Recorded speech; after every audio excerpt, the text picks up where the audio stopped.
Team Fortress is the neglected middle child of Valve software, constantly pining for attention and receiving nothing.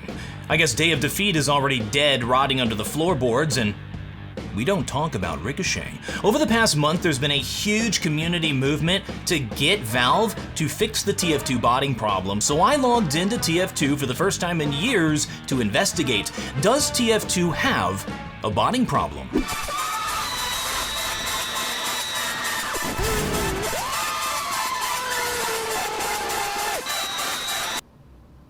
Yes, but how many bots are there? Looking at a comparable game, Counter-Strike, we can see clear peaks and valleys in player numbers over a 24-hour period. Every game looks like this. But bots don't sleep. Here's TF2's graph, by the way. The hell is this? And this is a top 10 game on Steam, by the way. Notice, ain't no peaks and valleys, it's just a tiny little floobity. And if we assume that it's supposed to have those peaks and valleys and that everything else is just bots that never log off, we can actually calculate how many bots there are. Blah, blah, blah, blah, blah, blah. There are 65,000 bots playing TF2, which is the vast majority of daily players. That can't be right, but either way, just visually looking at the graph, there's obviously a problem here. There's something weird going on. I have developed a foolproof Turing test to determine if someone is a bot or not. Are you a bot? He's not. The reason we're seeing so much about this now is thanks to a YouTuber known as Squim Jim, who told his viewers to mass email the Valve employees, mass email games journalists, and media outlets. He flipped a little rock that turned into a boulder, that turned into an avalanche. All these giant React tubers are getting into the act to try to get their pound of clout. Even the voice actors for TF2 have voiced their concerns. Finally, Valve responded with a tweet. TF2 community, we hear you. We love this game and know you do too. We see how large this issue has become and are working to improve things. Now I know what you're thinking. Team Fortress has a Twitter account? The last time they tweeted was back in like 2020, which is oddly when the botting problem started getting out of control. Valve software is full of talented, hardworking, self-motivated people. I've known a bunch of them personally. I am not a secret Valve employee. I have full confidence that they have the resources to solve this problem. Oh. If you know how to solve this problem, go work there and fix it, because this is annoying, man. Excuse me, Supreme Taco Commander, are you a bot? Wait, come back. Are you a bot? Are you a bot? Are you a bot?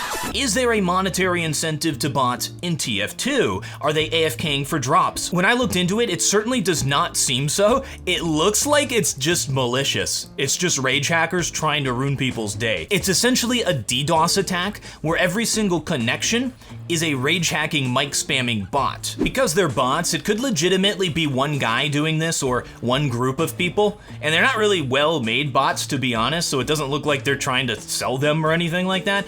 Keeping it up for 2 years is pretty extreme. So my best estimation is somebody's mad at TF2 and wants to hurt it for whatever reason. I honestly do not care about the reason, but I think understanding that it's probably just a malicious attack is important.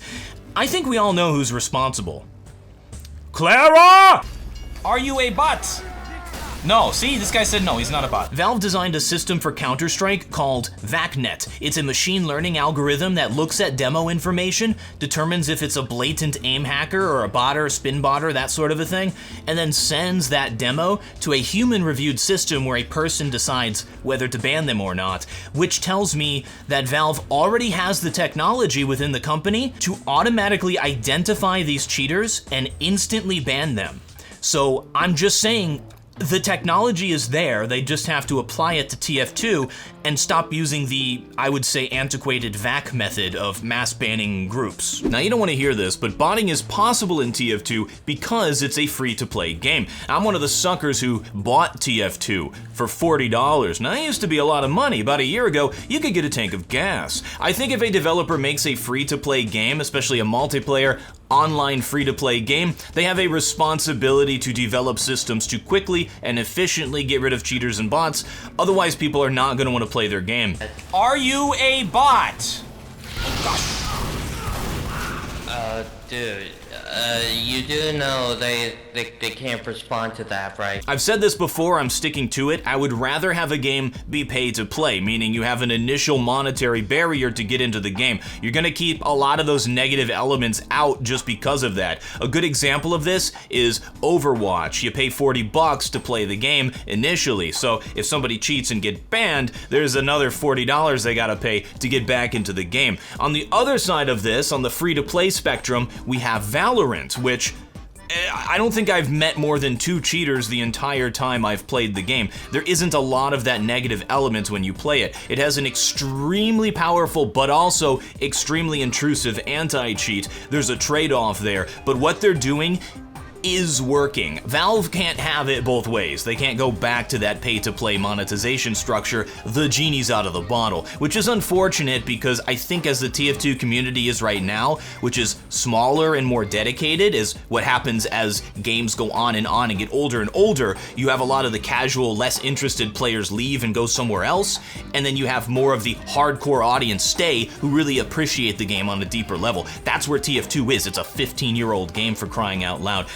It would benefit from having a paywall in front of the game to keep out those nasty elements, but it's not going to happen. What I think is going to happen is that Valve is being legit by saying that they're gonna fix the problem and that they're looking into it right now. Unfortunately, the only reason that this happened is because of this mass media attention and because of attention on social media. I don't think that's good, but you know what they say, the squeaky valve gets the grease. In a perfect world, we'd get Team Fortress 3 on the Source 2 engine, a next-gen experience, but we don't live in a perfect world. Here's the truth. They don't owe you anything. Valve as a company is about innovation and systems. Their last game, Half-Life Alyx, was designed to get people into their VR system. It was to get people into Steam VR. Their next game, Citadel, is designed for the Steam Deck.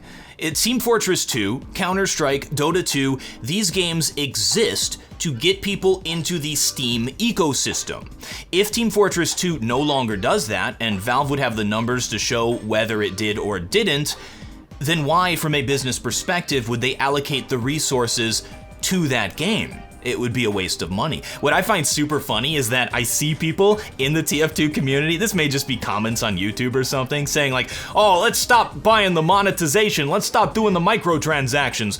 That'll show them, then we'll get their attention. I assure you, it will do the exact opposite. Now, if the botting problem is fixed, which I think it is gonna get fixed, and my fears are confirmed and the game actually only has like 20K player peaks, I think the heavy update's gonna get pushed back to the next week. Thank you folks very much for watching. I am TheWarOwl, and I still have no closer. Sorry to be a little cynical there at the end, man, but that's how it is. Oh no.